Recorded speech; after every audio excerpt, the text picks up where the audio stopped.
Okay, sorry y'all. Let's see if we can do this again.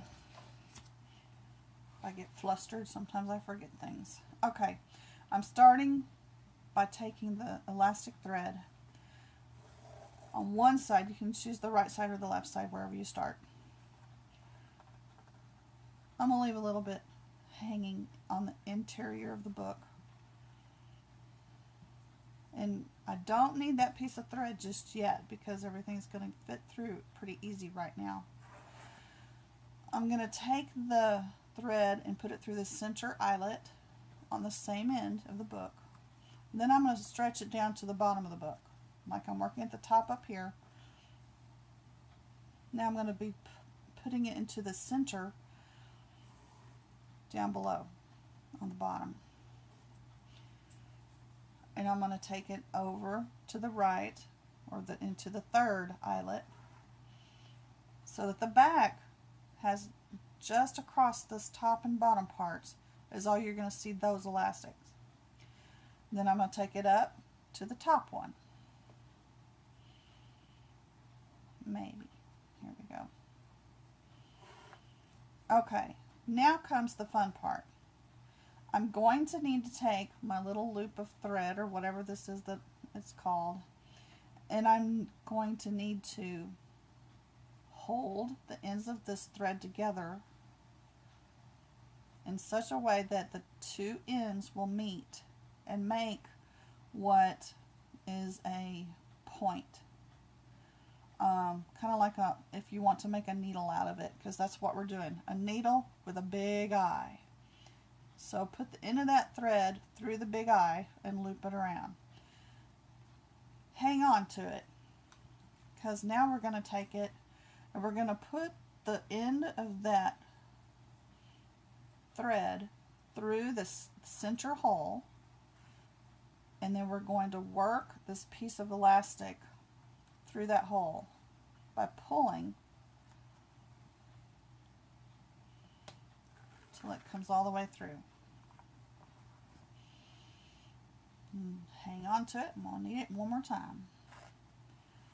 Now I'm going to pull these elastics so that they are a little on the, you can hear it. That's what I'm looking for. Just enough tension on it so that they're going to hold. Then I'm going to do the same thing. I'm going to make this little piece of thread into the needle again with the points together. Make a loop. Hold that piece of elastic, and again right through the center is where I'm going to aim the end of the thread and pull the loop of elastic through that center till it comes all the way through. Now I can set that piece of thread aside because the last end here will go through the last eyelet and meet with the first end, and then we can tie a knot. It's a square knot, left over right and then right over left. I usually drop this when I'm trying to do it, so maybe I can get it at that time.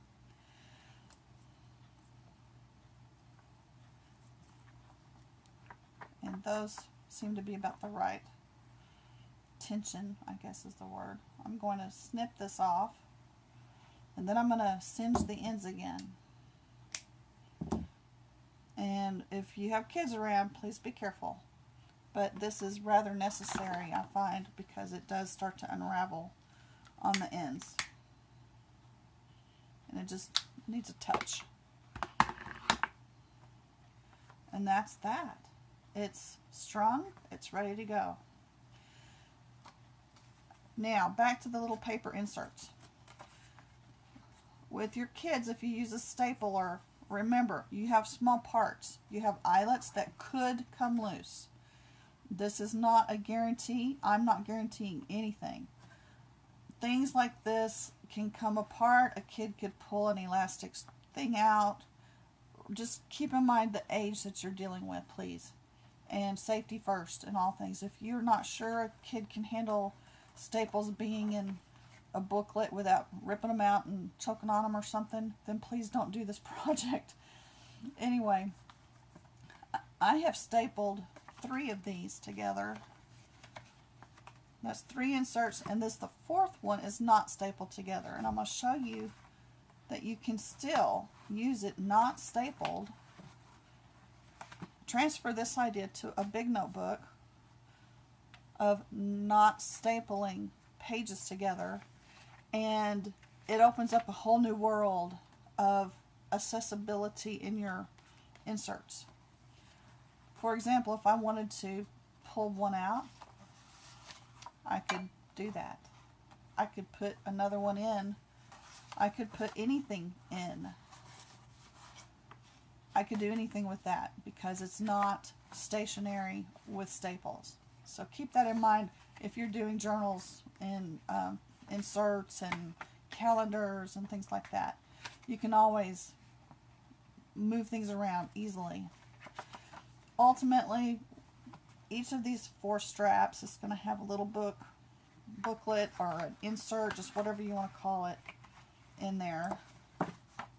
This is just the quick and easy method that I've come up with to make a little book of pages. There's 16 pages in each of these, which is just one sheet of paper that has been cut up and folded, and we've made a little tiny notebook. Would a kid like this or what? Some kids know. Other kids would find this pretty fascinating, especially if you have some kind of a cool thing on the front of your notebook. You could use decals, you can paint it, you can, y'all do whatever y'all want to do. I'm just showing you the base of it. So there's a little tiny notebook. The size is not something I've seen before. If y'all know the size, please let me know. If it's got a number or a letter or a, I've heard of A this and B that. I don't know what this one is. So if y'all can tell me, I would appreciate it. Then I'd be able to know better what I'm talking about, right? The quiet book idea is also another idea. Papers are fine in church. Coloring, you're going to hear kids anyway. Coloring, drawing, doodling, whatever they want to do. Stickers, those types of things. Kids love that kind of stuff. It can be a little craft book. It can be a coloring book, notes if they're older, notes of a sermon, notes for homeschool. What if you were to give one of these to, say, your first grader who's learning how to make his letters? What if those letters get practiced in a little special book? What if your 3rd grader's trying to write poetry and learn how the different paragraphs work? What if they have a little notebook of poetry, one little insert with poems in it, another with something else in it? And for your family, what if y'all had a family calendar that mom and dad keep, maybe in their own notebooks, but a kid-sized calendar? If you have a kid-sized calendar in their own personal notebook, they can open it up and have responsibilities on their calendar. They can learn how to use a calendar, what a calendar looks like.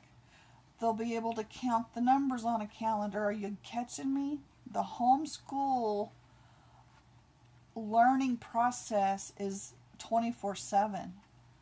Any child is going to learn things 24/7 unless they're sleeping.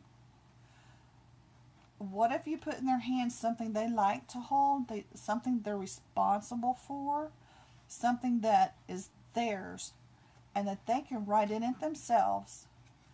And ultimately, when that particular month, week, whatever it is over and done with, art project, mom, you can take it out, put it with their special stuff, not on the refrigerator, put it in a box, save it for them, make a new one out of one piece of paper.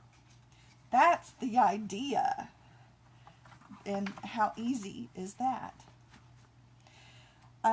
What if you have a calendar? You sit down at the family table and everybody says, let's look up December 24th.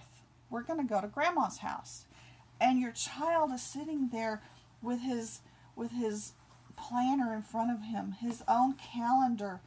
And you say, let's find 24 on here. So he looks at 24, marks it, Grandma's house, and maybe with a sticker, or he draws something to remind him that's Grandma's day. Well, how many days till we go to Grandma's house? Let's count.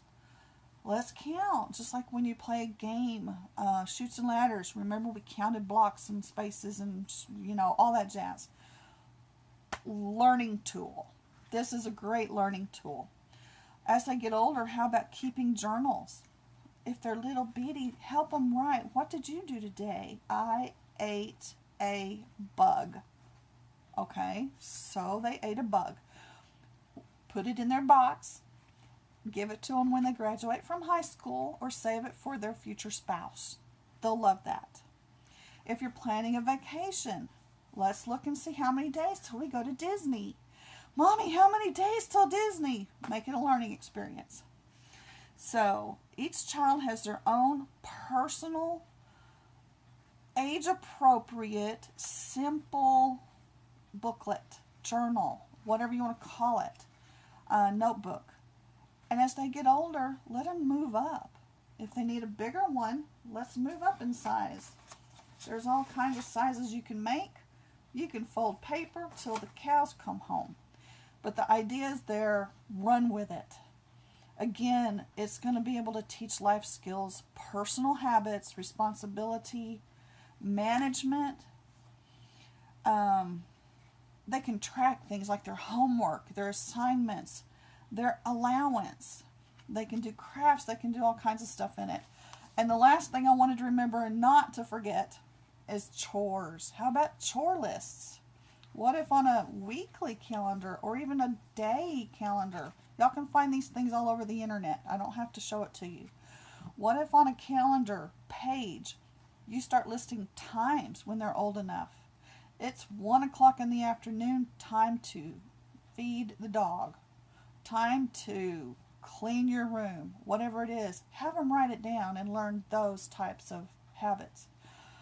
The chore list. When I was a little kid, I had always thought that I wanted to please, of course, my parents. I wanted them to be pleased. I wanted to obey, but sometimes I just didn't do it. And incentives did work with me. And so, for a short time, if it was something sweet, it worked. So, with that in mind, I'm going to tell you a story real quick, and then I'll be done with the whole thing. My mother was expecting my little brother, which places me about 3 years old. I remember being outside in the backyard, swinging on the swing set when she came to the back door, because I remember what she looked like, so then I know what year it was. And she called out and she says, Donnie, it's time to come in. So I jumped off the swing, ran in the door, and she said, thank you for being a gribble. And for years I was so proud because I was a gribble. And when my kids were born, here I am now in my 20s, and my kids are getting on an age where this would have been great to have. They're about 4, 5 years old, somewhere in there. And we're at my parents' house, sitting at the dining room table, and my son takes my dish into the kitchen to set it on the counter. And I was so thrilled he did that. I said, Josh, when we get home back to San Antonio, I am going to let you put a sticker on your gribble chart. Well, time stopped as Mom said, what? I said, the gribble chart. When we obeyed you, we were gribbles. She said, no, Donnie, you were agreeable. So the gribble chart, which was the chore chart at my house, with gribble chart written across the top and stickers down the ends with both kids' names on it, Well, it just didn't last much longer because I was embarrassed to have the gribble chart. I thought everybody had a gribble chart. I liked being a gribble. Anyway, I hope y'all enjoyed it. I hope y'all got some good ideas from this. I hope y'all can run with it and make it your own. Feel free to take any of my ideas. I don't want anything for it other than if you do use it, please just refer back. I would appreciate that. I thank you all for watching. I hope y'all have gotten something fun out of this. And I really appreciate y'all commenting. Some of your comments make me laugh. Some of you have made me cry. And I just love hearing from you. So take care. Everybody be careful. Cold weather's on the way. We just got a huge truckload of wood in. Hopefully we can all stay warm. Watch out for your neighbors, okay? Love y'all. Take care. Bye-bye.